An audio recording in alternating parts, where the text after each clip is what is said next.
Okay, so welcome to today's omni-channel machine coaching call. Tina is out today for a family emergency, so it'll just be Devin and I. So we're down one person. So we're going to really be focusing mostly on Zoom questions right now. So if you're over on Facebook, that's awesome. Or if you're watching the replay, that's great as well. But we're going to focus primarily on the Zoom question because that's the easiest thing for Devin and I to do. Get so many over here. We'll try to come back to the Facebook questions as well. But if you're watching on Facebook, highly recommend grabbing the Zoom link and joining us over here so you can interact and say hello and things like that as well. So how do we want to start things off today? Devin, want to go through some? Yeah, let's do some wins. There's a few that were submitted that we can share. And then also, if anybody has any wins that they want to share, you can drop those in the chat and we'll give you a shout out as well. So we had a win. Daniel said that he finished his Shopify store. So that's awesome. Good job, Daniel.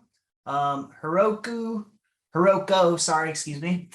said that got her logos finalized and that a few suppliers have even made samples. So that's awesome. Big wins there.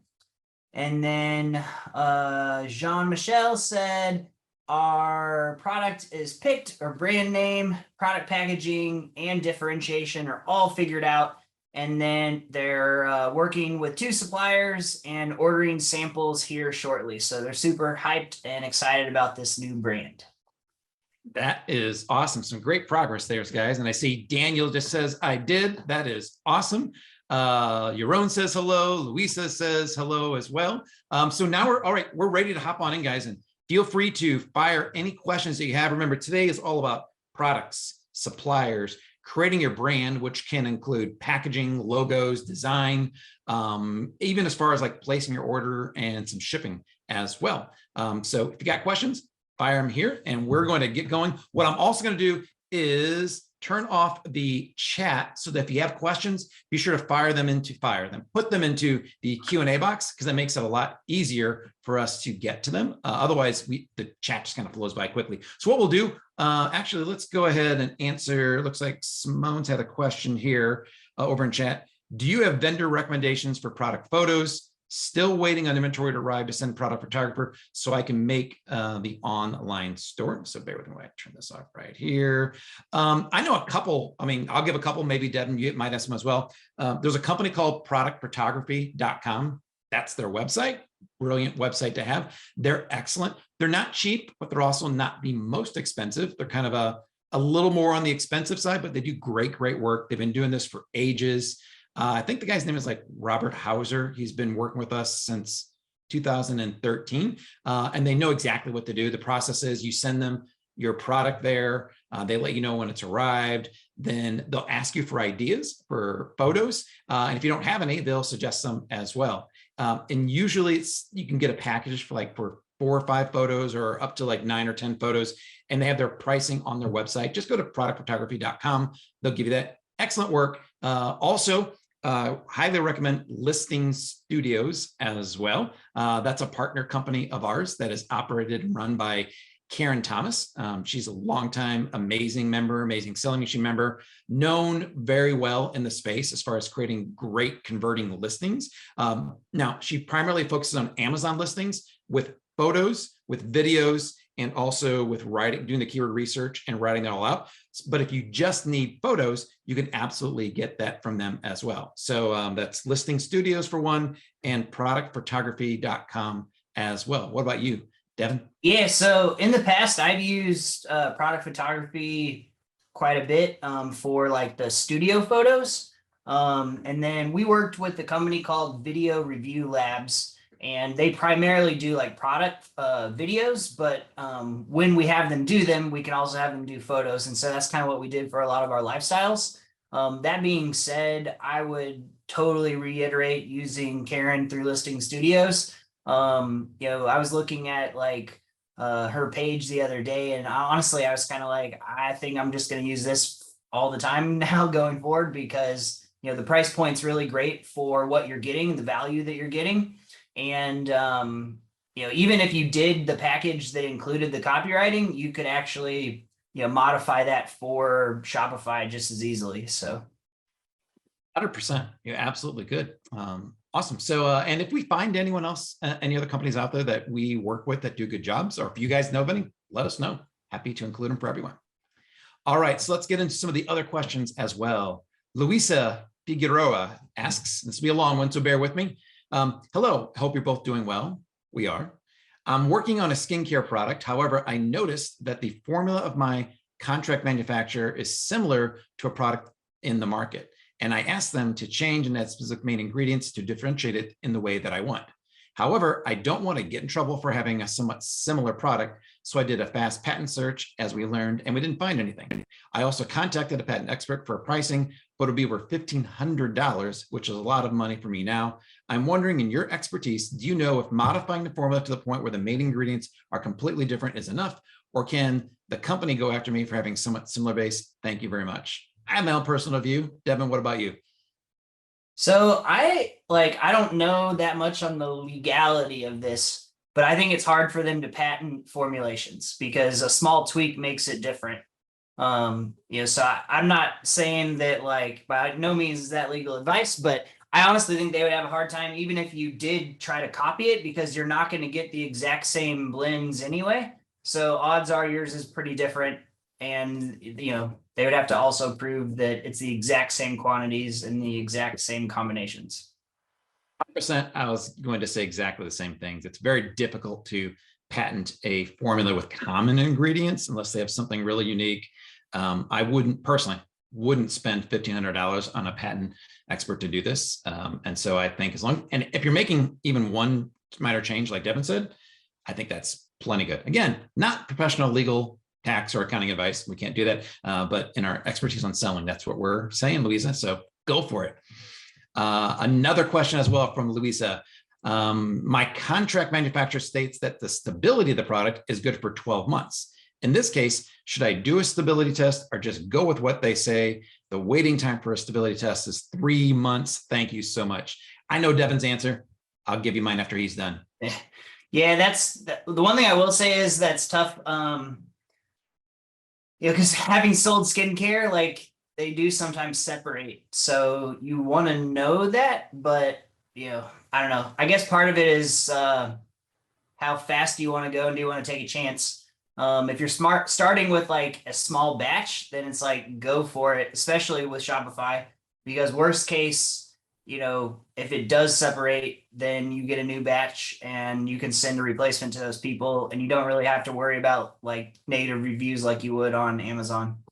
So in my book, I would not want to have to wait 3 months to figure it out. Same here. Yeah. I mean, it's all about getting going fast and wouldn't want to wait 3 months to do that either, Lisa. You could always do the test later on, especially you don't even know if this is the manufacturer you're going to stick with forever. So I wouldn't necessarily want to invest that time and money on doing it until you at least like their product and it's doing what they say. Then that's where I'd go out there and worry about those other kinds of tests for it. Yeah, if I was putting it on Amazon, maybe it would be a different story because, it's hard to revive that listing. But literally on the website, it's you control the reviews. And then when it comes to your ads, it's as simple as starting new ads if, people later came back and said something. So, that's brilliant, kind of advice there because it's so often we forget about that. It's taken me time to realize that this is not Amazon. You control so many more things than you do. Just another manufacturer, another product, even can be a slightly different product. You can still put it on the same listing inside your Shopify store. Okay, so from let's say Jean-Michel, what's up, guys? We currently have 240 units left in an Amazon warehouse that we don't want to sell anymore. We've contacted many liquidators, but don't seem to be interested in them. We wanted to sell these in order to get our money back and invest in Shopify, but we can't get PPC to break even. What do you suggest? Do you want to first again, Devin? There's no perfect answer here, I don't think. Yeah, I think so. I think because they were in our fast track program, so I'm pretty sure we've talked about this item potentially. Yeah, that's tough. Obviously some of the easiest things would be if you can use it local, but I believe you guys are in Quebec, and so getting it from the US might be more expensive than it's worth. Outside of that, yeah, the liquidation is kind of the Hail Mary process. Alternatively, One option would be to lower your pricing and see if that allows it to move a little bit faster. A good example of this with, we had like a case study product with our camping chairs, and, we launched those and had a really competitive price, and we got really great momentum. And then we actually, I'm pretty sure, got attacked by competitors with some negative reviews. So right now the star average is not good, and we're still selling, 2 to 3 units a day because the price is so good, even with like a 2-star average. So that being said, maybe it's something where, you make the price closer to break even and then run a small amount of ads just to kind of move the units and see if you can get at least some of the cash out of it, kind of thing. Yeah, I was going to suggest something very similar, lower that price. And then also do something like a Prime exclusive discount as well. Kind of works well if you want to lower that way, because what'll happen then is if you're lowering it more than a certain percentage, you get that nice red badge that says the lowest price in 30 days. Figure out what that low price is and also what your payout's going to be on those. Don't go any lower than 0 because you're trying to liquidate these. I mean, I don't think you need to. Like Devin and I were willing to go to 0 on like launching a product just to kind of get some traction. I don't think you need to, but I would try to get it so you're at least making a buck or two at first. Then maybe kind of see where you go from there, but maybe even a little more than that. I don't know if it's an expensive product or not, but dramatically lower the price so you're at least getting your cash back. I would do it with Prime exclusive discounts and then run just a little bit of ads to get some traction and traffic on that. And that's probably the best way to go as well. All right, from Daniel, I'm waiting for more inventory. It's taking too long. Yeah, know the feeling, Daniel. My question is there a new step-by-step on how to integrate my inventory on Shopify, on Amazon with Shopify? Can you direct me to that video if it exists? I don't know if I need to do anything to integrate it or it affects my sales on Amazon. So there's no direct video to walk through that process, Daniel, but so here's the way it used to be. Shopify and Amazon used to have native integration. That means that there was a setting inside of Shopify that said, hey, do you want to connect your Amazon FBA? Very simple to do. And then that way it would automatically fulfill your products from Amazon. That has been kind of sunsetted. So unless you already have it right now, you can't get access to it anymore, and they're going to be taking it away soon. So there are 3 different programs that you can use now. They're going to be, you have to pay for these apps now because they're third-party companies. I don't know if they're expensive or not, because basically right now they're giving everyone 3 months for free inside the training. And I'm going there and I'm going to try to find the actual lesson. Yeah, that's what I was have a lesson for. Yeah, so we have a lesson in there. We talk about these 3 apps. So Dana, the best thing to do is just go try one of the 3 apps, and you'll see these on the page once you find them. Go in there and just try one of the 2. Go to those pages. They have their own support and videos on how to integrate it. That's why we don't have the video, because there's going to be multiple apps out there. Every app's going to be different, but they should be pretty simple. And then you get like a 3-month free trial, and then that will connect it together. So we'll kind of wait a second. We'll see if we can find that in there. There you go. I got it. Oh, cool. And then, all right. So Daniel, Devin just typed the lesson to you there. And for anyone else who's interested, that lesson is, hold on, I'm going to pull it up here so I can tell you guys all. Bear with me. It says, set up your fulfillment Amazon FBA is what that Yeah. So we're in omni-channel machine, set up your store, and then set up your fulfillment. So that's the setting up your store. There's also, that's part 2, by the way, for all you guys looking at the big menu, it's part 2 in there, and then you'll see setting up your fulfillment. Awesome. And one thing I'll add while we're kind of on this topic for anybody, if you're not currently selling on Amazon, I would highly recommend going with Deliverr and just getting started there, because 1, their pricing is really good. 2, they actually have freight services now, so you could actually use them as a freight forwarder to get directly to their either storage warehouse or the fulfillment warehouses. They directly integrate with Walmart, so once you're ready to expand on Walmart, like that inventory is already good for that. And then you're not having to set up Amazon just yet, because ideally you would set up Amazon Amazon closer to when you're ready to actually launch on Amazon to take advantage of the honeymoon period. So all that being said, I would, price wise, Deliver's pretty darn competitive with Amazon for fulfillment. So that's what I would recommend starting with, just to make your life a lot easier. Yep, great input. Daniel, you're already on Amazon, so you're good to go, but great advice, Devin. Kind of along that lines, question from Paolo here. Have you guys ever used Flexport for Shopify, or have members that have ever tried it? I got an email from Shopify, from the Shopify Fulfillment Network, about their partnership with Flexport, offering discounted rates with direct shipping from China to SFN warehouses. Are those related, Devin? Because I thought that Shopify is kind of partnering with Deliverr as well. Yeah, so Shopify bought Deliverr, and I think they're kind of maintaining the brand separately. But honestly, so I briefly looked at Shopify's fulfillment, and it seemed like it was more expensive than Deliverr, which I thought was interesting. But that being said, so we used to use Flexport a little bit for some sea freight. And, when we used it, it was, we had no problems there. One thing, I had a buddy who had some serious issues with them. So, take that with a grain of salt. But basically they had underquoted him, and he was moving quite a few containers. So, easy to make some errors when you're doing that level of volume. But it ended up being a very expensive bill for him. But that being said, again, if it were me, I would go Deliverr and then talk to Deliverr about their fulfillment solution. So, and this sounds interesting. So it sounds like they're doing the same thing. So Deliverr has their own fulfillment companies that will deliver to the Deliverr warehouses, right, Devin? Yeah, and they'll do anything, honestly, because I think they're trying to get critical mass right now. So, when I had a call with them, and I don't know if it's something where once you set up an account, you can ask to have a call about some of these things kind of thing. Because we've been with Deliverr now for a few years.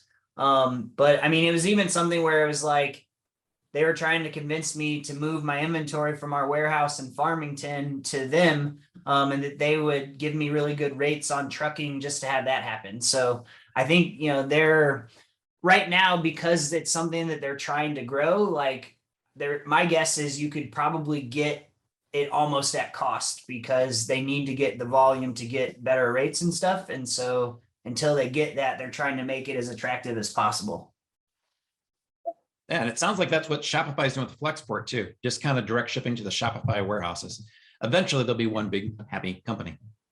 Yeah, and they do have storage warehouses as well. So if you want to bring for anybody that is selling, you could actually store it at one of their storage warehouses, and then they're willing to ship cartons to Amazon or to the Deliverr fulfillment ones, whatever you need really. So it is kind of a nice option there to have something in California where you can basically just bring it into the port, hold it there, and then get it where you need it when you need it. Nice. Jean-Michel says, we currently have 2 UPC codes from Barcode Mania. Is it possible to use them with GS1? I don't think so. I think that GS1 only allows you to use codes that they manage. I have some old ones too. Devin, you probably do, from a long time ago, that I never try to get put into the GS1 because it just doesn't work. So I think the answer is no, unless you know of a way, Devin.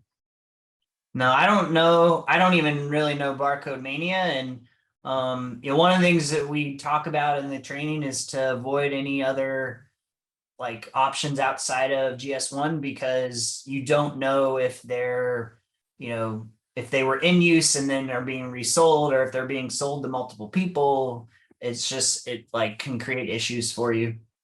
The nice thing is, though, since you're selling on Shopify right now, it doesn't really matter, right? You can just list that out there with any barcode, and then you can literally change the barcode on any listing in Shopify anytime you want.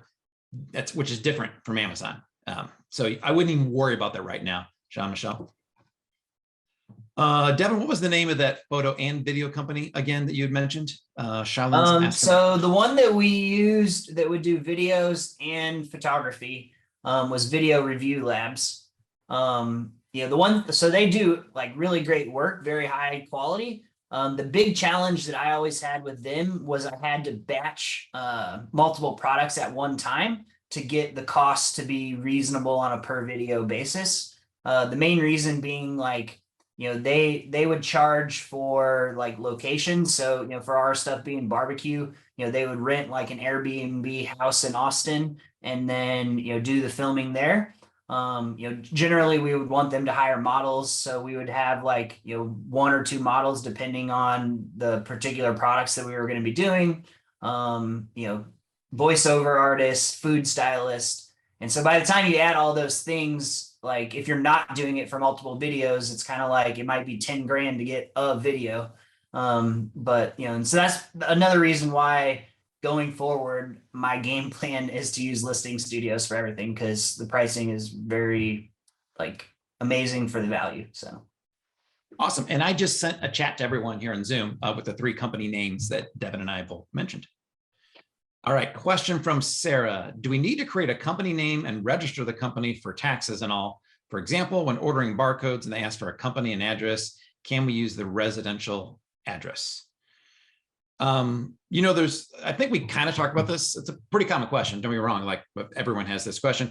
If you're just starting to sell up on Shopify, you don't have to you don't really need a company yet. And the best way to determine when you need a company is to talk to someone local, because companies and taxes, we have people ask the question, like if I live in the UK, I live in the Netherlands, I live in Chile, and I sell in the United States, do I need a company? It's not so much the US laws you need to worry about, it's your laws, your local laws. Like someone in your area who's an accountant and like a business lawyer and a tax accountant, those are the 2 people I would ask, hey, here's my situation where I live, I'm gonna sell here. Do I need a business and do I need to collect and remit taxes? There's no single question or answer for everyone, Sarah. I would really advise you to get like a local person, a local accountant and business legal person that you can work with forever. Most of them give you free consultations for like 30 minutes just to ask them a couple of questions and then let them know you may need them later on if you do set up a business to find out if you need to. I'm pretty sure right now, if I were going out there and getting my barcodes, there is some benefit to having your GS1 codes in a company name. So I don't want to like guide you wrong there. But I also don't think you need to go out there and create a business necessarily right away. I believe you can sell your barcodes just like you can sell any other business asset later on if you decide to create a brand out of it. Devin, I mean, I'm probably making it more confusing than I have to be. What are your thoughts on this one? So, I mean, my thought, like if I was in the US, I'd probably set up an entity, like a simple entity just to make this easy. Cause you could get something through LegalZoom pretty fast. Obviously there's other factors to make that complicated, but it's like, it helps protect your liability. And, like in most states, you can have an entity within like less than 30 days. And then you don't have to worry about like the headaches of stuff later. But it's really when you live outside of the United States and you're asking our advice on this that we really don't have, I wouldn't say all the answers, any of the answers. Yeah, no clue on outside. Other than I use my US entity to sell in the UK. So like, if I didn't live in the US, I probably wouldn't try to set up a US entity. I would use an entity in my home country. And like to Devin's point also, if you live in the US and you're going to sell in the US and you can afford it, it's not that expensive, like relatively speaking, I would just set up an LLC. Like pretty much, like, you know what I mean? Like instead of going out there and trying to decide, should it be a C Corp, an S Corp, a partnership, or an LLC? LLCs are the way to go right now. If you live in the US, you can't go wrong with that. Right. And there's a lot of benefits and protections later on. So that's our advice. If you live in the United States, outside, definitely want to talk to someone. Yeah. And I mean, you can always make your legal and tax structures more complicated to try to save money in the future. But, starting off, that's like the easiest way to get started. And, like, again, you'll want to talk to your CPA, but it's like, even the tax elections that go along with an LLC don't have to happen right away. So, but at least that way, if you get it started, you have it started. So. Awesome tip here from Denise. She says a trademark tip. You can contact a law school. They usually have a student intern program and can get a trademark at a much reduced price, usually just the price of the government fees, supervised by a licensed patent attorney. Huh. That is awesome. I never thought about that, but great advice. Thanks, Denise. Oh, Devin, this is your question. Perfect one, right up your alley. Salman wants to know, what about textile products and hosiery? I ask this because the import duties are much higher in these types of products. Yes. So I don't necessarily like, I guess, so what is the question? Just like, should we do it? Is that kind of what we're, I'm assuming that's what it is here. yeah.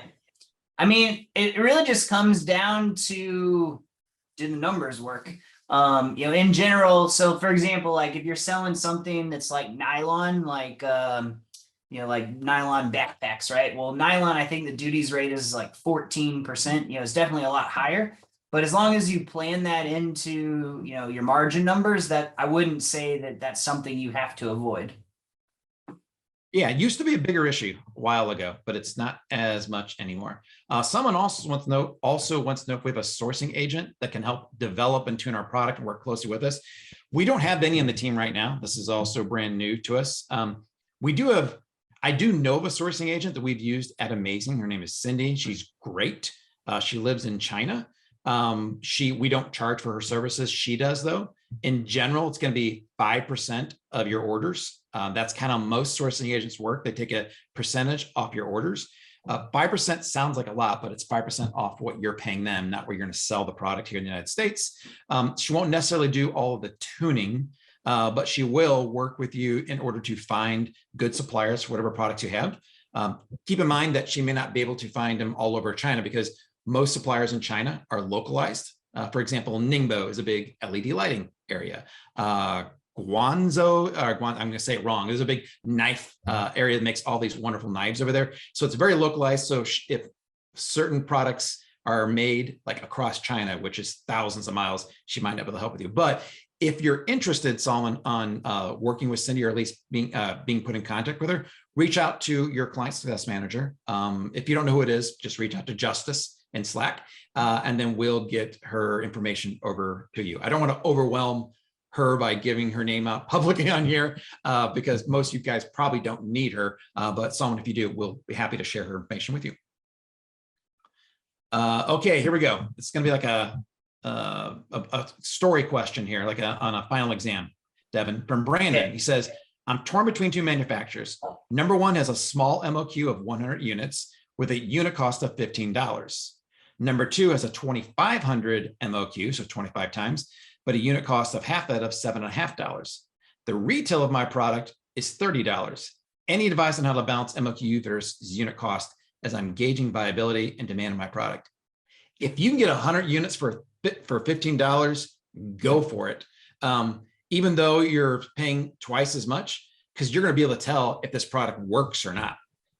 That's what I would do. Spend a little bit more money. I know it seems proportionally it's a lot more money, but if we just do the math there, that's going to be like $1,500 versus like spending $15,000.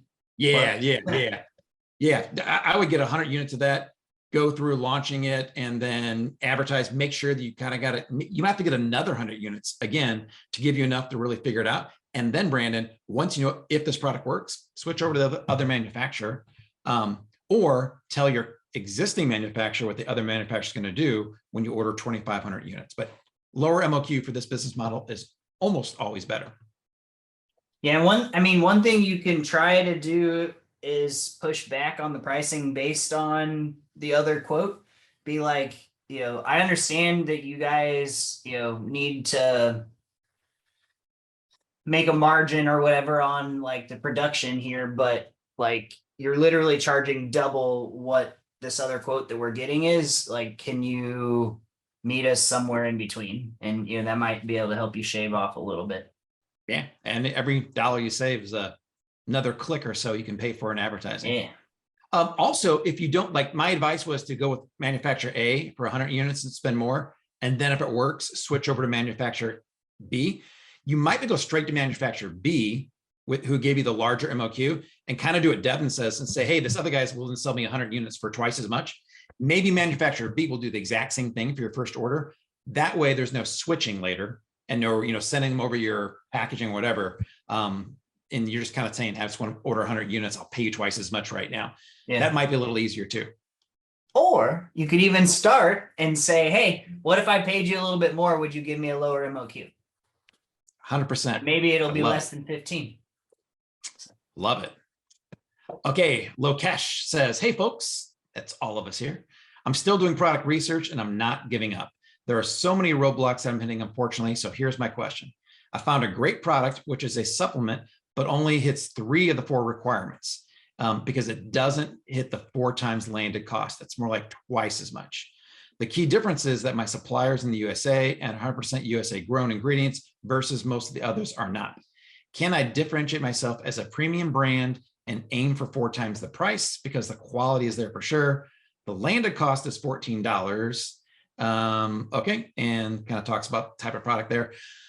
That's a tough one. Like if you were to tell me, Lokesh, that it's a 3x landed cost, not 4x, I'd probably say like, yeah, go for it.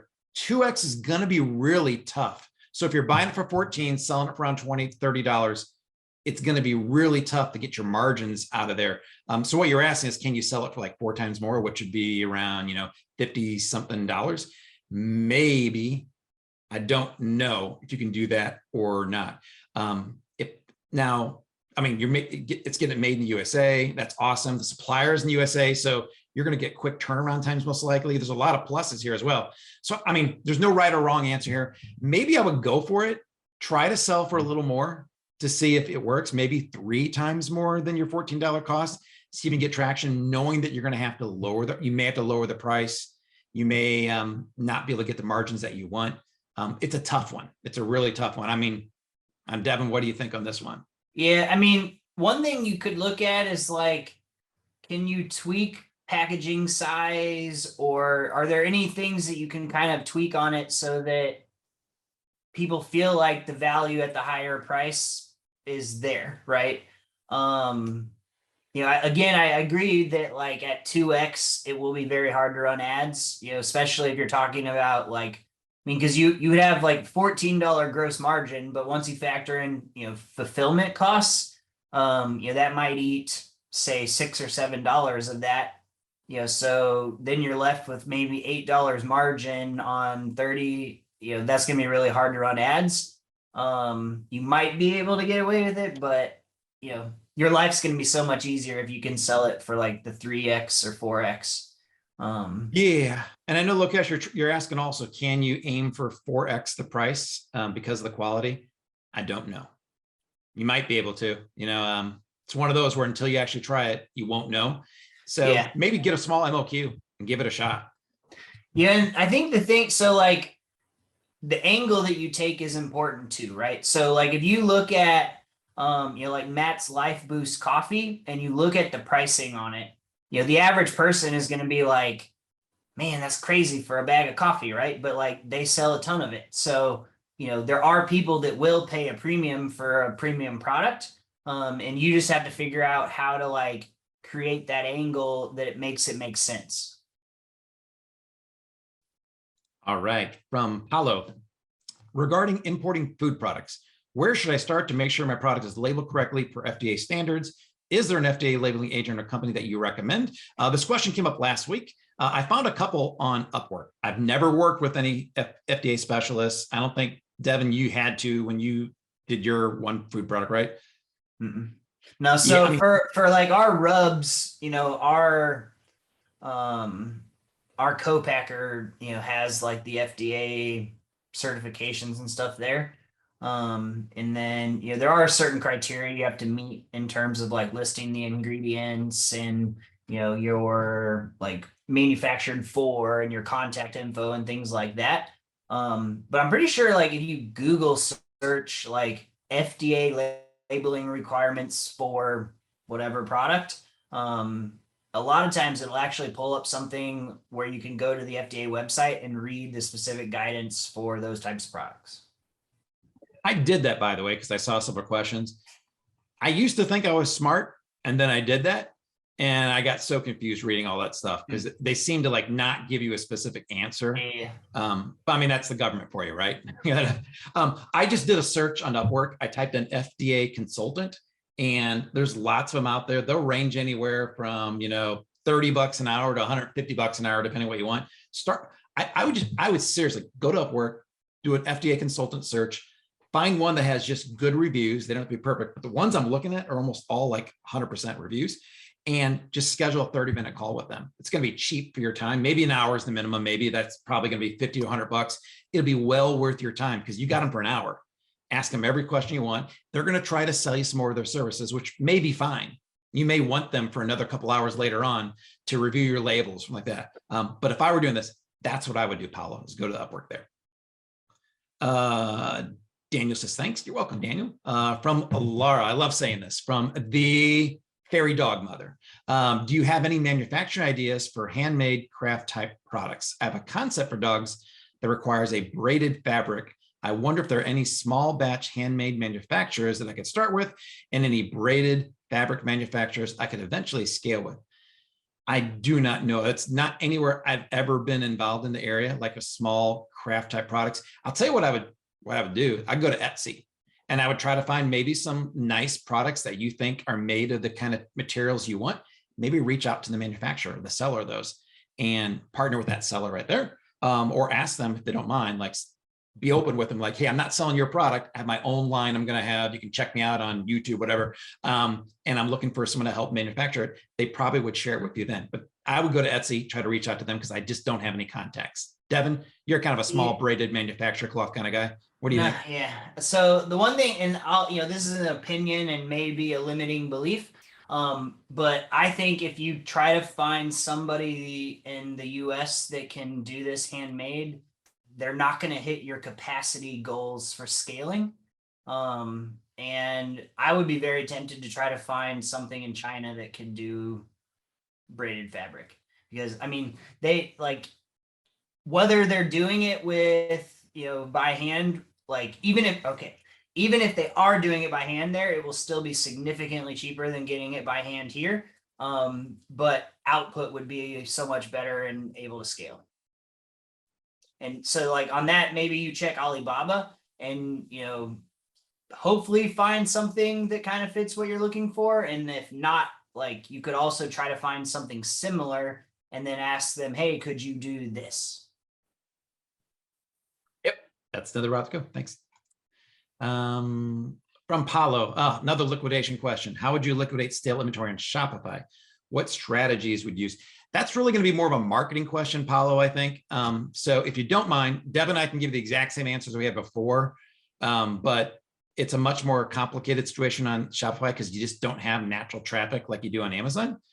So in 2 days, Matt will be here. We can kind of hit him up with that. I don't know if he's going to have any answers, but I assume they probably have had a few products that didn't sell and they liquidated, so we can hit them up for those. So I don't really have any other, unless you have anything else. If it's related to other products that you will have, you could offer it as a giveaway to try to help drive sales of the other products. So where it's like, spend X amount and get this product for free. We have like a grill brush that just hasn't ever sold the way we want it to. And every once in a while we'll run a promotion where it's like, spend $50 and get a free grill brush. Excellent. From Simona, do we need UPC barcodes for our first inventory order if we're not using a 3PL? I'm waiting on 300 pieces to arrive that are being sourced in the USA, and I believe it's a manageable amount to ship from home. No, you don't need UPCs at all, especially if you're shipping from home. There's no reason to at all. From Gianfranco, hey lads, I'm finding the value of the training really great. Awesome. Thank you so much. What I'd really like is a high level or advanced Facebook advertising insight into an account that has a long history with scaling and structure. Could we look at LifeBoost Coffee, Facebook Ads Manager, or another account that has been advertising with good ROI results at large scale and profitably? Again, that'll be a Matt question for Thursday. I do know that we've talked about maybe bringing in the person that he actually has running his ads for him. Matt doesn't do all the Facebook ads. Another person does those for them. And so if you don't mind, Gianfranco, on Thursday, let's bring that up and see if Matt might be willing to do that and bring him in as well. Mine are not large scale enough. Devin, yours are probably not large scale enough yet to really do what we're looking for here. Yeah, not on the e-commerce side. I mean, I've run a ton of Facebook ads for like affiliate offers, and there's tons of different like strategies to use for trying to like scale, winning ad creatives and stuff. We could get into some of that maybe, but like, I guess the main question is kind of like, what is it? Yeah. What is the context of what you're wanting to know? Yeah, and that'd be great for a Thursday question with Matt. Oh, Stacy says, hey, this is more for Devin, as he's been in skincare before. I'm looking at a personal care product and thinking about 3PLs. Do I need to look at 3PLs that specifically store and fulfill these types of products, or could I go with Deliverr for these types of products? Yeah, so I mean, Deliverr does skincare stuff. The main thing with certain, I guess certain ones is like if it needs to be temperature controlled, you just want to confirm that they have those options. Excellent. I do know also, well, no, never mind. I did that. They're not really an option for us right now. Okay, question from Lokesh. I'm talking with a couple of encapsulation and packaging services in the US, and one of my ideas is import raw materials from China for a supplement, but one of the company here says it's extremely hard to do that because they need to do a lot of tests to make sure the supplier abroad meets FDA regulation. Is this normal? I think it might be, Devin. Yeah, I mean, because if it's going to come through their facility, they have to know that it meets the standards because they're kind of giving a stamp of approval that it meets the standards. Again, like personally, I don't think you trying to import raw ingredients yourself makes sense, because if you know the raw ingredient you want, and say you're working with like a supplements company, in general, they will have relationships where they can import that raw ingredient. Awesome. All right, from Michelle Mercier. Hey, Mike and Devin, got my first product, the cheaper product, and the review done by Dane yesterday. Awesome. Dane is rocking. Everything's good. I just need to find a more specific differential market. I got another great product that was more expensive, but I found a patent for this product whose status is expired/fee related. Does this mean that they won't get it approved? This product is available on Alibaba. And I mean, I've seen patents where it says expired fee related, but I don't know exactly what that means. I believe it was, you only have a patent for a certain amount of time. You have a chance to potentially extend it, but if you don't pay the money, then you can't. And it sounds like, I mean, I don't think you'd have an issue then if that's the case. I don't want to say that because it could be they come back and they pay the fee and the patent is reinstated again. But honestly, I am not smart enough when it comes to patents to know what that is. Yeah, I might be able to send that as a quick question to Paul and see if he'll give me an answer. Yeah, and maybe the best thing is, Michelle, send the exact product link and maybe the link to the patent that says fee expired. Send it to Justice. He'll get it to Devin and I, and then that way, Devin, if you mind, like maybe send it to Paul and ask him like, hey, this product says fee related. That will give more context, because I know lawyers, he'll ask a few more questions. Yeah. So if we have that link, that'll help. By the way, awesome job getting your product, and good job, Dan, reviewing our products. Yaron says, can you link us to Deliverr? All you need to do is just simply go to Deliverr with 2 R's at the end. And then we don't have any special arranged with them or anything. We'd like to figure that out. We have plans to, but we don't have that yet. From Brandon, if you are buying and setting up a domain and socials for your brand, would you recommend getting the plural? I mean, tell you what, I mean, I do usually just to have it, because what is it like? Usually initially it's $1 or $2, and then it's another $10 a year. I would go ahead and get the plural if you believe someone else is going to potentially try and get that. And then you can always decide to give it up later on. It's going to be like $10 right now. So yes, if you are, however, trying to like, you're interested in 10 different brands and you want to get those domains right now, I wouldn't get those 10 and another 10 of plurals, just if you only have that one that you are really in love with right now.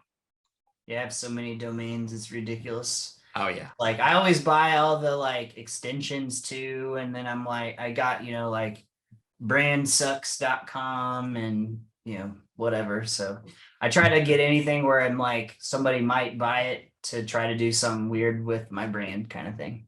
I mean, I bet if we looked at each other's GoDaddy or Namecheap accounts, we'd probably laugh at each other a lot. It's like, it's silly how much I spend in a year on domains. I always think that this domain is going to be the best brand of domain ever. And then I come to realize later on that the domain doesn't really matter that much. Yeah. Yeah. Or like you buy a random domain that you're like, oh, I want to use this for a free ebook or like, you know, a giveaway site or whatever. And so then next thing you know, you have like 50 or 100 domains.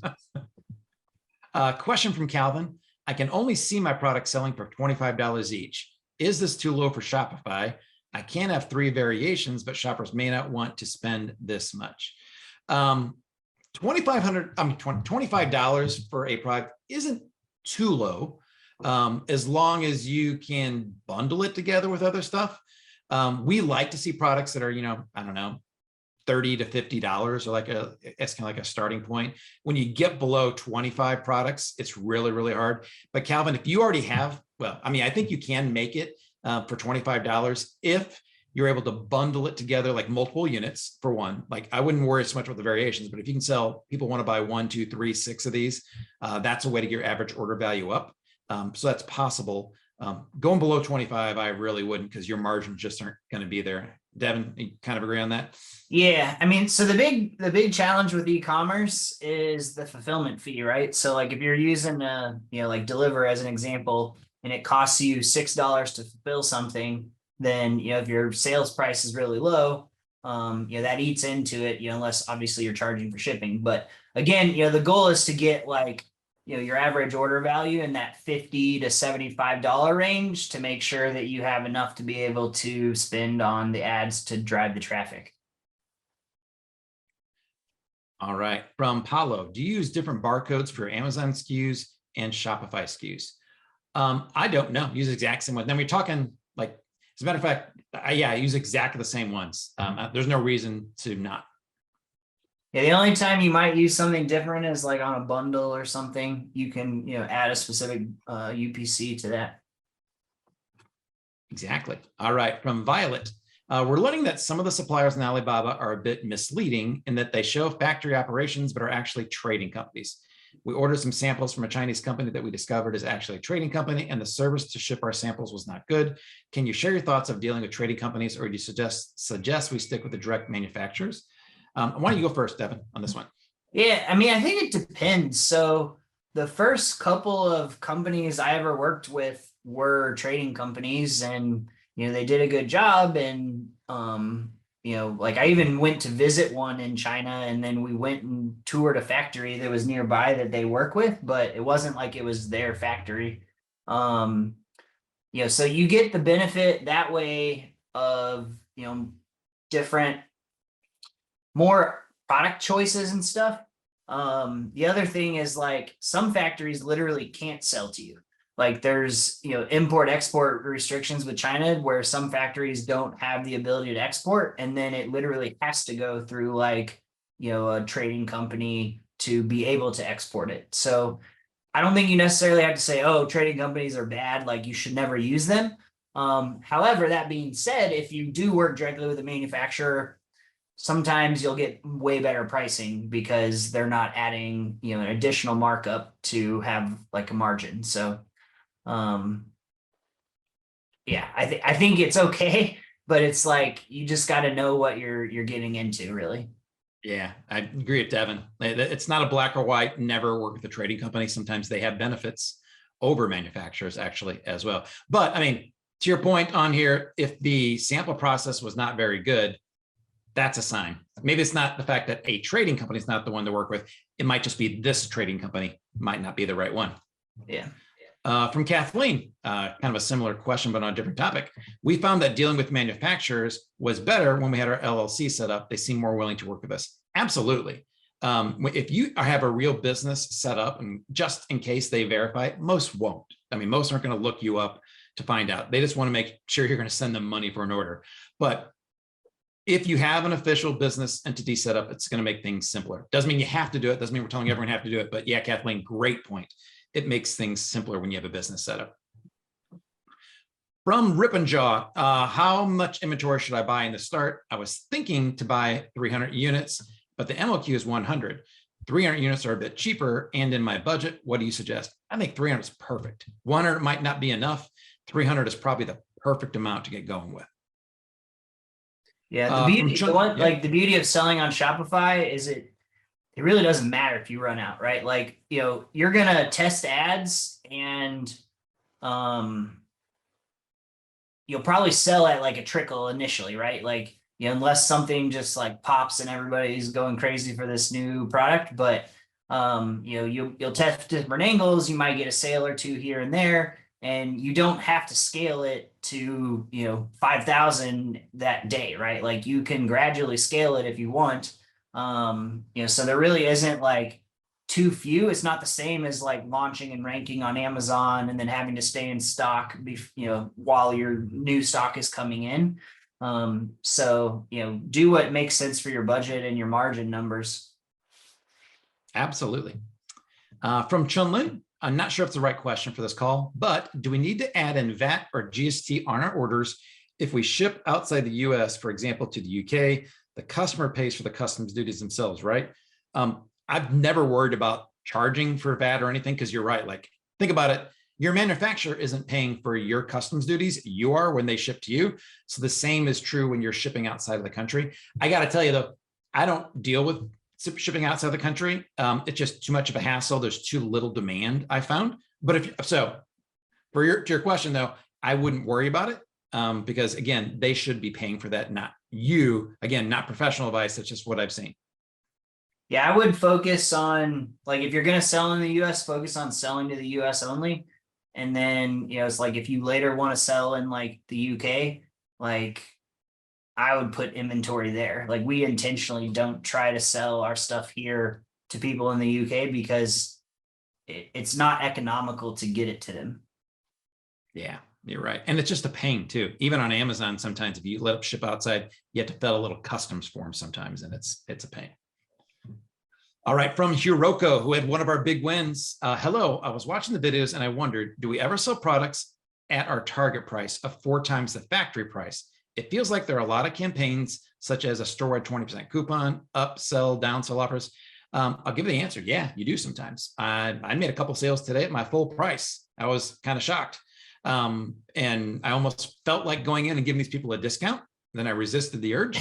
But I actually did it for a St. Louis person the other day, just because I felt kind of bad. But yeah, you will get some sales at full price. That's kind of the plan. Will that be most of your sales? Probably not initially. Initially, it's going to be bundling for a discount or store-wide sales at a discount or other kinds of discounts or free shipping discounts, because that's what's going to be exciting when you send ads to people and emails to people. But you will eventually sell at that price. I mean, Devin, I'm sure you make sales at full price sometimes, right? Yeah, we have some that, part of the point of it being 4X is that you can give a discount and still have a good margin. 100%. Let's see, Rip and Joe, another Alibaba question. Should we go for a supplier that is not verified by the same, but they supply the same kind of product for a very low price? This is a tough one. I know that I used to always tell people to go and make sure you only get verified suppliers and those that also participate in trade assurance if you want to take advantage of that. But it's not to say that the people that aren't verified are bad companies. They just haven't went through the process of getting it verified. And maybe they don't care. Maybe they're big enough where they don't even need to worry about it. There's no black or white answer here. I would say that if you have other options that are verified, I'd pay a little more for them just because there's a little bit more credibility to them. But it doesn't mean you can't look into them later on. My first one, I'd probably start out with a verified one, but get a sample from the other one if you want to, just know if they're an option later. All right, from Richard. Hi, I ordered 2 samples for a standard product. The differentiation to the product could take 2 weeks, and the production shipping would be 60 to 70 days in total. I can get $12.50 DDP for 500 pieces, and the product will sell for just under the 4 times landed cost. Is the lead time too long? So first, just selling just under 4 times the landed cost, that's awesome. Because you're still getting differentiation.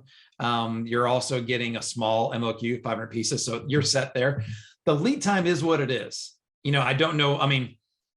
If you like this product, it meets everything else. And unless you have another product ready to go, that's just as good with a much shorter lead time, I'd go for this one and just take that time to, make your site look as good as possible, plan out your marketing campaigns, do everything else. I think that sounds really good, because if you're $12.50 is like your cost, that means you got a product and sell for like almost $50.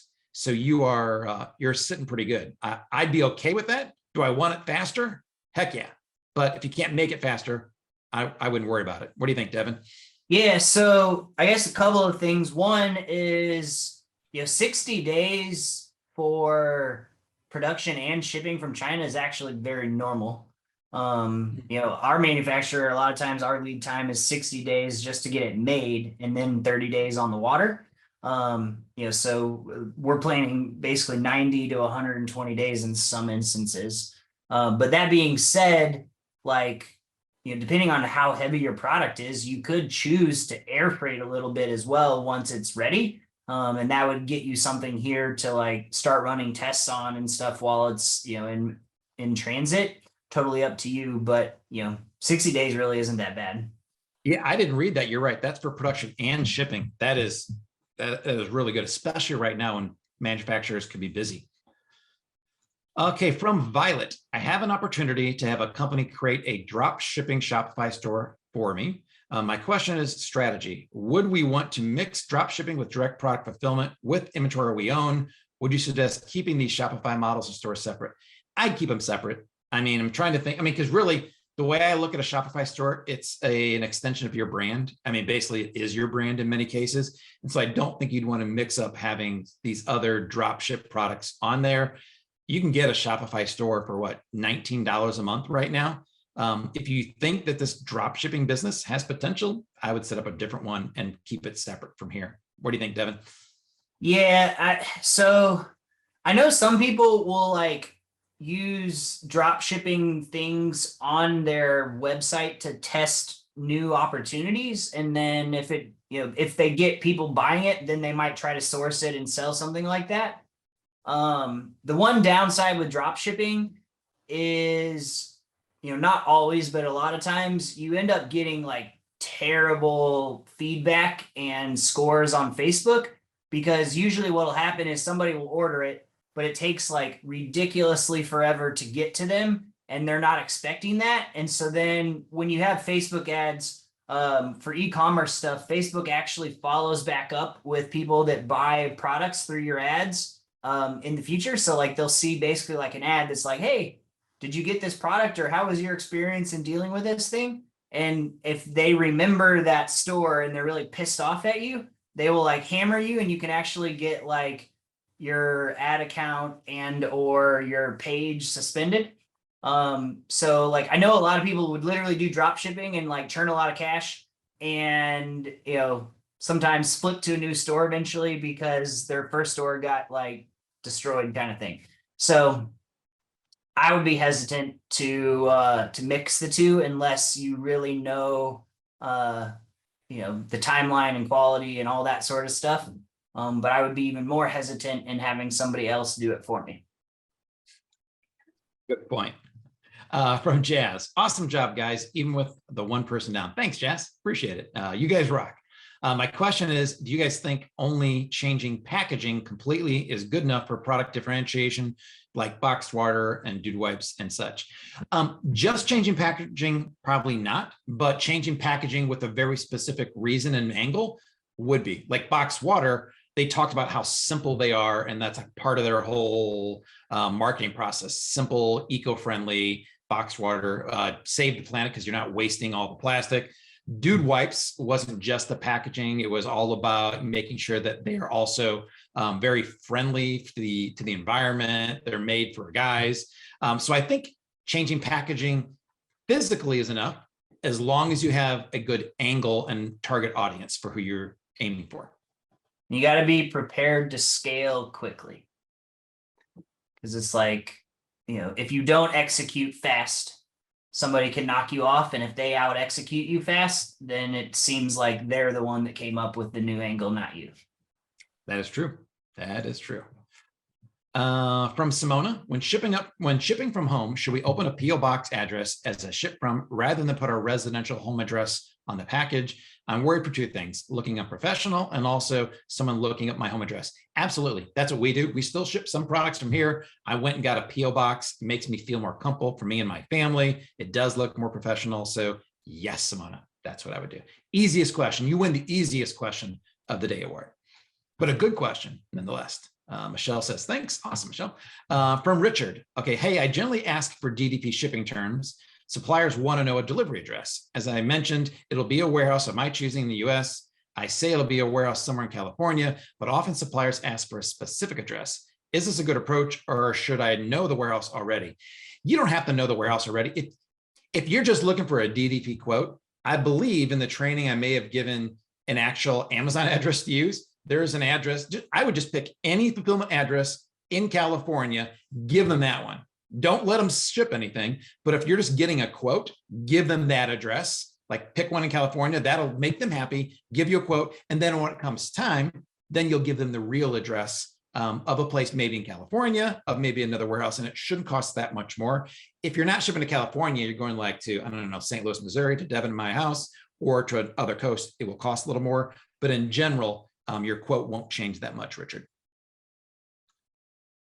Okay, let's see. From anonymous attendee for Mike.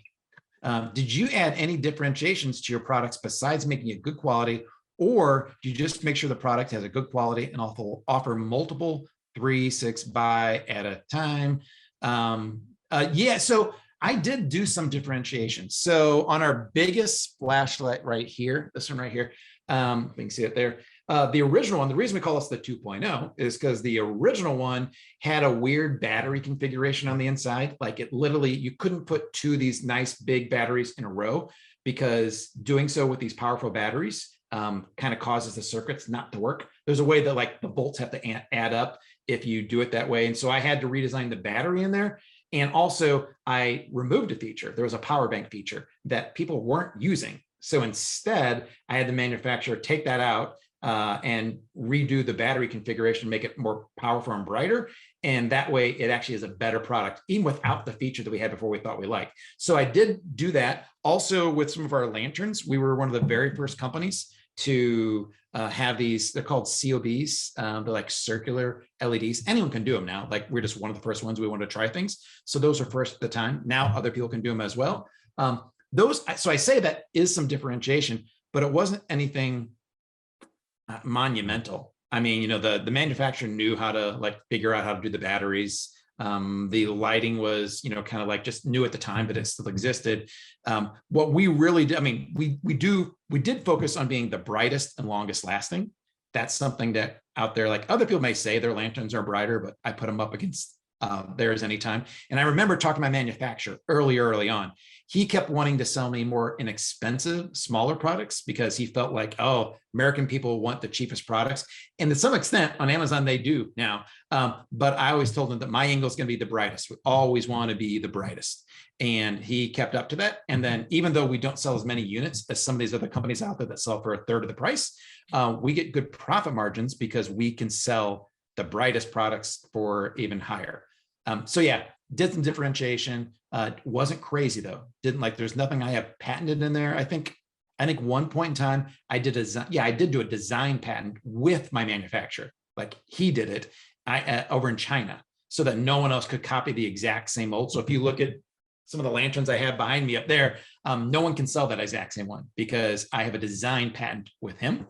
But that was it. So I guess I did a couple things, but again, none of the things are crazy. Nothing was really crazy out there. What about you, Devin? I'm going to throw it to you as well. Yeah. So, I mean, obviously, like on our rubs, we work with the supplier to kind of come up with unique formulations. We have like a premium set of grill tools that, we designed with our manufacturer. If you ask me, they're the best made set of grill tools on the market. But aside from those two things, most of our other stuff are all really commodity type products that, we built that brand with the focus on Amazon. So, as we were building it, focusing heavily on differentiation wasn't the key at that point. New products going forward, that's a much bigger focus for us. And I still firmly believe, I think any one of us here at Amazing will tell you this, you got to have quality. Like if you don't have one of the best quality products out there, in the end, you just won't be able to really get that business to scale because customer feedback will not come organically. Paulo says, thanks for answering questions. You're welcome, Paulo. And anonymous attendee says, how do we check which products are allowed to be imported into the US? Well, I don't know if there's a master list of things that aren't allowed to be. What I would do again, I haven't found someone on Fiverr. Well, let me think about this. Devin, I'm going to throw this over to Devin. Devin, how would you come up with a list of products not to be imported? Yeah, so first step is to ask the supplier if they've been able to import it. So a good example here, I was in China at the Canton Fair, and I found this knife set that I really liked, and it had like kind of like the raw raw wood where it looked like the bark of a tree kind of on this knife block and the handles, and I was like, oh, that's so cool, like I would love to sell that. Nobody has anything like that, and they're like, we can't ship this to the US because it's basically raw wood, and the US like agricultural stuff doesn't allow that sort of thing to come in. And so they knew that they couldn't. So that is always kind of the first step. The second step would be, talking to a freight forwarder. So, if you're going to use Deliverr freight forwarding, or you get an external freight forwarder, they can help you with kind of the conversation around like the customs brokering process, and if that type of product would have a challenge with customs. Awesome. And then if you know the product you want to sell, I'd Google it. Can you import XYZ into the United States? And chances are you'll find an answer there as well. Another question from Rippenjote on shipping. And Devin, I will put this one to you as well. Can you explain the difference between DDP versus DAP?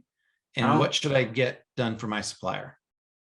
So I'm not really sure what AP is, unless it's supposed to be like DDU, like delivered duties unpaid, versus DDP, which is delivered duties paid. But if that's what we're talking about here, DDP just means that the duties are paid. So you're basically getting like a freight quote that includes the duties being paid. DDU, so you can have the supplier do freight for you, and then you're responsible for the duties once it comes through customs. But if it were me and I wasn't doing DDP, I would just use a freight forwarder, because then the customs clearance process is getting handled properly and you don't run into any issues there. The other thing I'll say is, I think I talked about this in the videos, but when you do DDP, you just need to be very confident in what the supplier is doing. One of the things, like culturally, they will look for opportunities to save money. They're very, this is if you're importing from China, they're very heavily focused on efficiency. And in some cases, some suppliers will say it is more efficient for me to put the wrong HS code and a lower price on the invoice because it gets lower duties. And it's kind of like, sure, who doesn't want to pay less duties? But if you get caught doing that, it's a huge problem for you. And so I would not do that. And so that's the one thing I always recommend when it comes to DDP, make sure that they are using the right HS code, and, that, they're putting the invoice at like what you're actually paying them versus a reduced rate. Awesome. And I did look it up, and DAP means they don't cover the cost of the duties. DDP, they deliver to where you want, paying the duties. DAP, they deliver, they give you a price, including delivery, but you have to pay the duties. So it's kind of like a one step in the middle between FOB and that. So I wouldn't do the DAP, because you'll end up like almost guaranteed it'll get hung up in customs, and then you're like, how do I get this through customs? And it's kind of like, I don't know, not my problem. Like, so that's the beauty of having a freight forwarder, is that it is their problem to help you get it through customs. And what do you think? Like, I know that for small first orders, where there's not a lot of risk, if you're getting 200 or 300 units, I've done a couple DDPs as well, just Yeah. because you're not talking $20,000 inventory. Right. So yeah, That's kind of that's weigh what the I risk. did on my first few orders too.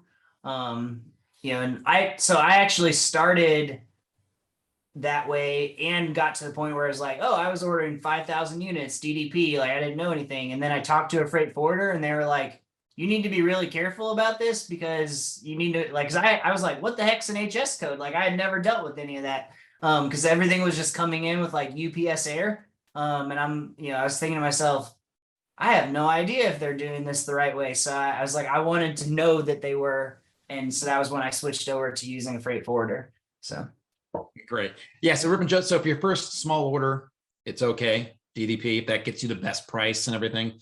But yeah, later on, you'll want to switch over like Devin mentioned. Question from Stacy says that I asked this in the Facebook group, but curious for your feedback. I found the brand name that I like to use and the domain name is available. When I check for a trademark, a variation of my brand name is listed 4 times. For example, my brand name was Sliced Wheat Bread Collective, and the trademarks that appeared are for sliced wheat bread, with the only difference being that they don't have the word collective listed, and my brand would have the additional word. Is it okay? Should I still go for this brand? Also, using this example, www.slicedwheatbread.com is taken, but www.slicedwheatbreadcollective.com is available. Will I get in trouble with another company having such a similar name and trademark? So Deb and I can both answer on this one. For one, it really, for me, it depends on what type of product you're selling. If you're selling in the same category as that other company with slicedwheatbread.com and your Sliced Wheat Bread Collective, yes, it'll be a problem because their trademark appears in your term and it would very easily get confused. If you're selling something completely different, then it probably isn't going to be a problem. Because think about it, there's Apple Computers and there's also Apple Travels, a big travel agency across the world. They both have the name Apple, but they're in completely different categories, so they can use that same thing. But no one else is going to go out there and create an Apple Collective phone or an Apple Collective laptop because that would be in their space. So that's my professional, without knowing exactly what you're selling, advice on that one. yeah, there's also a large chance you wouldn't be able to even trademark that anyway. There and this is getting like more like this is kind of where a question like that is really good to ask to the lawyer that you want to have do your trademark for you. But like there's descriptive words where in some cases you can't even get like a word mark because it's like for example, like Scissors Co. Well, if you sell scissors, like it's going to be hard for you to trademark Scissors Co. because they're like, well, that word describes the product.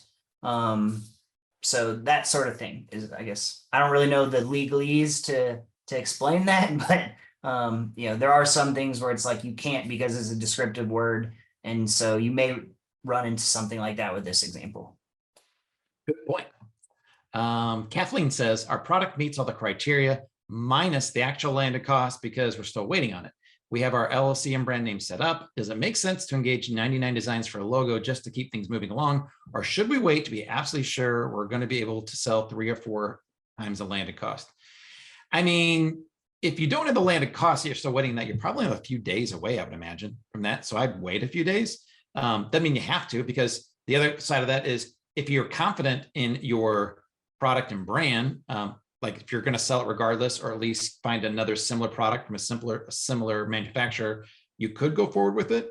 I don't know. This is kind of there's again, not a black and white question. I would probably just wait a few days if it were me. It depends on how confident are you, Kathleen? Like we're pretty sure it's going to come back and we're going to go with this because so far the prices we're getting from everyone means it'll be somewhere in the area, then go for it. If not, then maybe hold off a few days. And if it's a brand that you'll use no matter what, then yeah, like why wait? But if the brand, like if you're like Kitchenomics and you're selling kitchen products, and then you're like, well, if I don't sell that product, I'm going to sell camping products, then you probably shouldn't do Kitchenomics brand logo yet. Good point. From Hiroko, I found a good lifestyle photographer in my category, the same photographer as my favorite brand. That's pretty cool. She charges between she charges $2,600 for 20 to 25 pictures. And when I push back, she offered some free additional photos and short videos. Is it crazy to invest this much on pictures? Not really. I mean, do you have to spend that much on your first photos, your first products, pictures? No. But do I know people who spend that and more on good lifestyle photography, especially if they're going to have like models in it? Yeah, I've seen that happen. So I don't think it's crazy if you can afford it, Hiroko, and if you're confident in the quality. If you think those, and I think I know kind of what product you're looking for and where lifestyle would be very important. So I don't think it's crazy to get those. What do you think, Devin? No, I mean, so studio photos from productphotography.com, I believe, are somewhere between $60 and $100 an image. And that's for like white background studio photos. So good point. That being said, I think you're not getting that many photos, but like the package from Listing Studios is pretty competitive with that. Yeah, they are Listing Studios, and they do videos as well. And they have lifestyle folks to go into those videos. So it kind of depends on like what your main goal is. Like if your goal would be like, I care more about having, more volume of different types of photos, then, that might be a great option. If you're wanting like, oh, I could have somebody write my listing, give me photos and a video, Listing Studios has some good options for that. So. Follow-up question from Denise. Can you also use this for your business address? For example, if your address is 123 Main Street, then could you use 123 Main Street, Suite 105, etc.? Would this be enough separation of the personal address from the business? You could do that, but people still have your home address. I wouldn't recommend doing it. And then if you ever have products that are returned to you for some reason, your mailman's going to be like going like, what the heck is Suite 105? Yeah. And it's not an official address either. Yeah. Rich and Chinlin are both asking questions about a design patent. Rich says, what's the approximate cost of a design patent? Chinlin says, how did you get a design patent in China? I've had my own suppliers stealing my product and telling other Amazon sellers my intellectual property. Ouch, that stinks. So first, I didn't get a design patent in the United States. My supplier, who lives in China, known now for close to 8 or 9 years, he got the design patent. And so I just went in with him on that. So he owns that patent in China. And we have an agreement or a contract where I'm the only one who can buy that design. And so no one else from China can create that design. Otherwise, it can get caught at customs and it won't even be able to get shipped out, or they'll have to dump it. So I didn't get it in the United States, got it in China under his name. And as far as the cost in the United States, I mean, a design patent doesn't have to be expensive in the United States. If you can do the work, you can file it, I think, just for a regular patent filing fee, which is probably a couple $100. The expense for a design patent is all the back and forth. And if you want to engage an attorney, and then you're talking, and like I talked to my attorneys about the potential of doing it at some point when we were having this conversation. If he was getting the design patent in China, and if I wanted a similar in the United States, and the range they gave me was like $1,000 to $10,000 because they just don't know. It's all going to be dependent upon their time. Design patents are more affordable and easier to get than utility patents. So if you're looking for something to make your product stand out, designs are easier. They just don't last as long. You don't have as much value because it's just the look of the product. Devin, any thoughts on patents? Yeah, I mean, it's always nice to have it, but it's like, I feel like a design patent is so easy to get around because if somebody makes like a small change, then it's a different design. And so it's kind of like, you got to question, is a design patent worth the effort, other than maybe saying like patented, and then it kind of deters some people, right? So yeah, I haven't actually done any design patents, mostly because if somebody really wanted to like knock it off, they'd figure out a way. Good point. Richard says, hey, since we're not concerned with Amazon ranking or competition, what do we do when Zoof price shows the product has decreased in price? Should we follow suit or stick with the original price to launch the product? That's a good question. I mean, without knowing it, without knowing the product, knowing the history, I would check the price history to see, is everyone lowering their price? Is it a holiday thing? Like, we're going to see prices drop right now in everything. So if you're doing any kind of product research for Amazon or for this, we're going to see sales happening where people are lowering their prices, and companies who have a large inventory, they're going to want to get rid of them. I believe companies like Walmart and Target have been like putting out news releases saying that their inventories are really high. And so we should expect a lot of good deals. So you may see that happening. As far as like, what do you do? I don't know. I don't have a good answer for that, Richard. As long as everything else, if you had everything else that kind of met on this product, and the only thing that's different now is that the prices are getting lower on Amazon, just make sure you can still get your margin. Like if you can still sell it for 3 to 4 times and still, have enough money left over for advertising, I'd still follow suit. I don't think that I'd necessarily change it unless, like, if it cuts in half, the price in half, then that would make me wonder if something else is going on. Devin, what do you think? Yeah, I mean, so I think it's important to kind of see what's happening with the market, but I mean, the whole point of kind of this whole like omni-channel model is that you don't really care about what's happening on Amazon because you're not trying to compete with the like, cheapest price seeker, right? Like you're trying to provide like a better value, a better product other places. And so as long as that product connects with people, that's really what matters. Awesome. Like if somebody sees it on Facebook, if they're like, oh, that's cool, like I need that, they're going to be less concerned with what the price is on your item. You do have to be prepared. Like Matt always talks about this. Assume that they've seen those prices and make sure that you have your answers ready on why yours is the best quality and it's different than all those cheap ones on Amazon. Right. From Violet, thank you so much. The feedback was super helpful for both my questions. You both rock. Thank you, Violet. I love hearing that. Paulo says, like, for anything DDP, DDU, FOB, it's easy to Google Incoterms. Yeah, I mean, that's exactly what I did over here while we're on the call. These are called Incoterms, Incoterms. There's like 20 of them. So if you guys ever have a question about FOB, DDP, DDU, Google Incoterms, I think I've actually seen a chart that explains them. For me, I only focus right now on FOB, which means freight on board or free on board, however you look at it. Just makes things easier for me to do. Do you do most of yours FOB right now too, Devin? Yeah, we used to do XWorks, and then now that we work with, so it's interesting because when I worked with trading companies, most of them gave me XWorks pricing. And then once I switched over to a manufacturer, they primarily do FOB pricing. Awesome. Violet's got a question about the Canton Fair. Do both fairs have similar vendors? Because there are 2 fairs per year. And is there a way to find out which of the 2 fairs will have suppliers in my niche? I've never been. Have you been? You've been to it, right? Yeah. Yeah. So if you go to the website, like you can Google Canton Fair and there's like a website for the Canton Fair. They have what they call phases, and the different phases focus on different, niches. So like, I think home and kitchen is pretty much every phase, but then, there's some phases where there's certain products they don't have, and other phases where there's certain products that they do have. I think I said that right, but anyway, but both of the times that it happens each year will be similar like categories and phases. It just might not be all the manufacturers, right? So like, some manufacturers will commit to going to the Canton Fair like once a year because it's a big trip for them, and they won't be at the other time.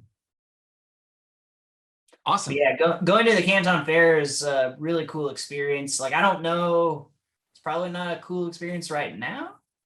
Like, I don't know what, because I know like, Shanghai is on lockdown again. I have no idea what Guangzhou, which is where Canton Fair is like. So it might be hard to get over there now, but maybe once some of that calms down again, then that could be an interesting option. Cool. 2 more questions and then we're done. Last one from Jean-Michel. He says, on some pages of our suppliers, we see that they're saying that they're a supplier of Starbucks and Disney, et cetera. Is this trustable? I know China is sometimes known for not being 100% truthful in that. I wouldn't trust them on that one. I've seen that in Alibaba. I know that there are some that really are the suppliers for those products, but there's not that many. A lot of times they will make products that are of Disney characters or made for Starbucks, and they sell them to anyone, they're not the official supplier. They're just telling, like what they're saying is they can make those products, but you will get busted if you sell them without being an official supplier of those companies. So no, I would not trust them. I would ask them which products they make and for some kind of proof. And then over on Facebook, question from Tom over here. Devin, you might be able to answer this one as well, or we both can. Tom wants to know, can you provide the main difference between ShipBob and Deliverr? I'm going to sell a small product. The weight is around 150 grams. You mentioned a few times that Deliverr has a fee of $6 to pick your product. Is that the standard fee, or is it a flat fee for all types of products? So yeah, 6 isn't to pick. 6 is like pick and ship. So Deliverr does their pricing very similar to like Amazon multi-channel fulfillment, where it's basically just like based on the size and weight of your product, this is kind of the fee that you have. And so I say $6 because on average, that's what most of mine costs to ship. But it really varies. So really what I would say, starting off, like, again, my recommendation is go Deliverr because it's easier to just get started. But the other option is like based on the size and weight of your stuff, you can shop who's going to have the cheapest fulfillment.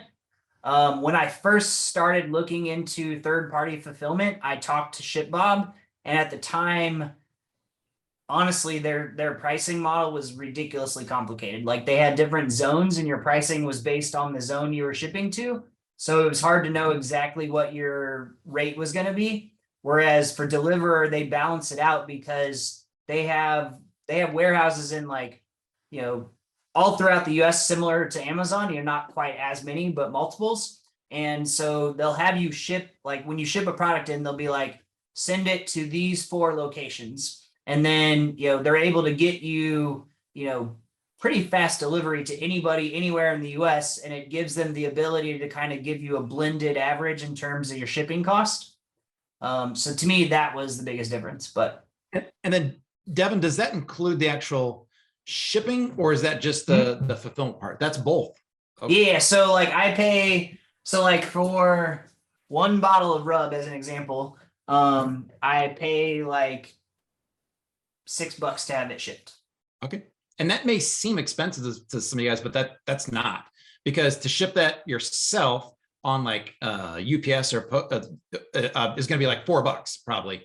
The shipping costs, not including the packaging, not including the pick and pack, the storage and everything. So wow, yeah, that is pretty good. So it's funny because we have like a sales page where we do like 3 units and 6 units.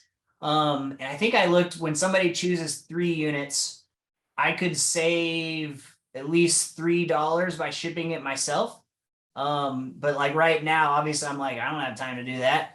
But it is one of those things where it's like, if I ever get to some like, crazy scale, then it might be worth having my own warehouse and doing our own shipping. But yeah, I mean, to me, it's like in the short term, it's worth just using somebody like Deliverr to keep it simple. And, it's very affordable, to do that. That's awesome. All right. Thank you, everyone. That is the last question. Right a minute over 1 hour and a half. So I want to thank everyone for joining us here today. You guys asked some awesome questions. I'm sorry, there was a couple marketing ones. I know we kind of had to punt, only because you're going to get better answers on Thursday when Matt's around. Hopefully we'll have a few answers for you there. Other than that, thanks everyone for joining us here. We're an hour and a half into this. And then we will see you guys on Thursday's call in Facebook and in Slack. You know what? I will say one more thing.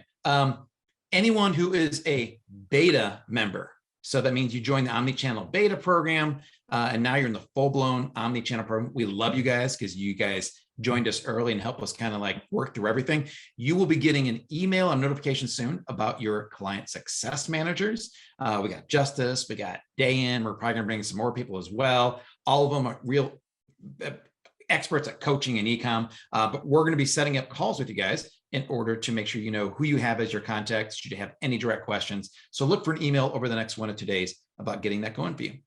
That's it for me. Awesome. Thanks so much. I'm gonna let Devin sign off. Yeah, guys, it's been fun. Always like hanging out, and we'll see you on Thursday.